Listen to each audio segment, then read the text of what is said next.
গ্রাম বাংলার প্রাকৃতিক সৌন্দর্যের অবিচ্ছেদ্য অংশ ছিল তালগাছ।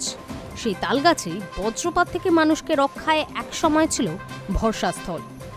কিন্তু দ্রুত কমে যাওয়া তালগাছের সংখ্যায় বেড়েছে বজ্রপাতে মৃত্যুর ঘটনা, আর সেই কারণেই নড়ে চড়ে বসেছে রাজ্যের বন দফতর। বজ্রপাত প্রবণ এলাকায় নতুন করে তালগাছ লাগিয়ে প্রাকৃতিক সুরক্ষা দেওয়ার পরিকল্পনা নেওয়া হয়েছে।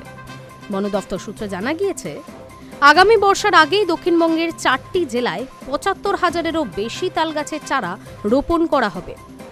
বাঁকুড়া, পুরুলিয়া, বীরভূম ও বর্ধমানের নির্দিষ্ট অংশে মোট ৩০০ কিলোমিটার রাস্তার ধারে এই চারাগাছগুলি বসানো হবে।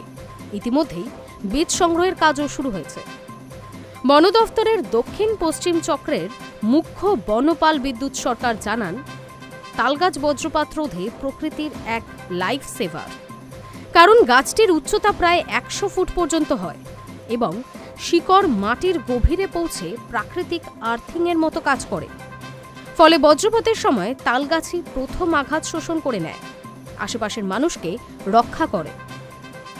বন দফতরের প্রশাসনিক সূত্রের খবর, স্কুল, কলেজ, হাসপাতাল, জনবসতি এবং বজ্রপাত ঝুঁকিপূর্ণ এলাকাগুলিকে অগ্রাধিকার দিয়েই রোপণ করা হবে।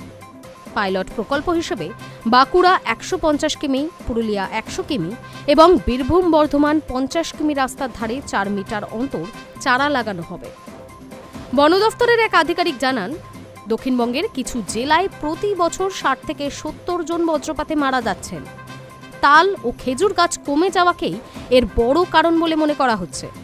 ওয়াকিবহল মহলের মতে, বিজ্ঞানও প্রমাণ করে দিচ্ছে তাল গাছ বাড়লে বজ্রপাতে মৃত্যু ও ক্ষয়ক্ষতি কমে। তাই প্রশাসনের এই সিদ্ধান্ত অত্যন্ত সময়োপযোগী। Hi news network.